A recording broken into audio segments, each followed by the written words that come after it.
Abdul Wasi Safi fought alongside American special forces in the Afghanistan war, but he had to flee the country when the country fell to the Taliban. But now he's in the United States and facing deportation. And here to tell us a little more about the case, the founder of Special Operations Association of America, Daniel Elkins. Daniel, welcome to the show. You and your group are calling on President Biden to honor the promise that was made to our wartime allies.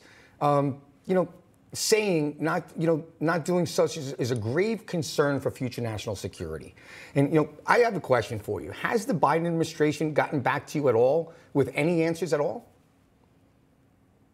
Well, we have confirmed that the administration received our request, and it has been sent to members at the NSC, and we are awaiting a response back from them.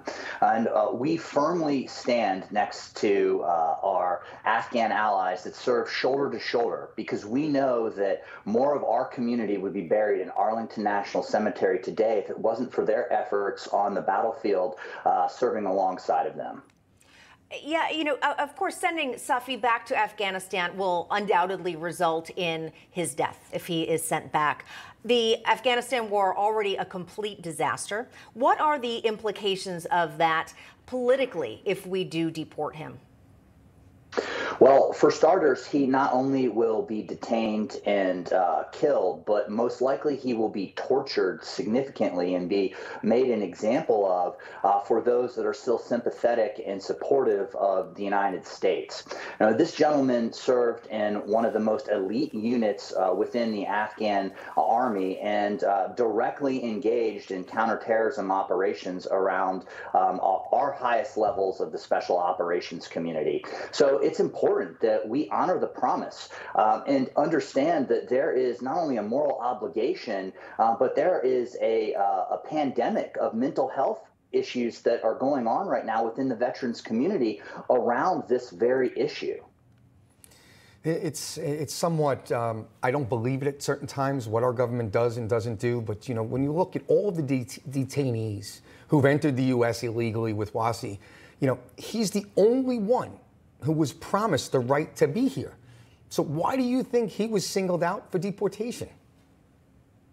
Well, look, we are not policymakers or legislators. We're military analysts and warfighters. And our priority is for those that shouldered the burden along with us in combat. And this gentleman did that. He literally bled for the United States of America. And he made his way to the United States, and he is here now. And we are asking the president for paroling this individual and preventing him from being deported to what would be a certain death. Daniel, I couldn't have said it better myself. Thank you so much for that insight. We appreciate having you on the show. And Merry Christmas. Merry Christmas to you. Thanks again. Michael, I know you're a former FBI agent, but you also served in the military. Yes.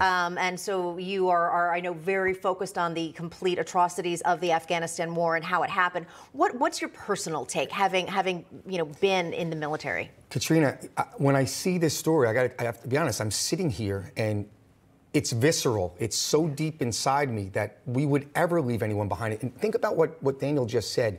We would have more of our American heroes buried in Arlington if it wasn't for Wasi. Wow.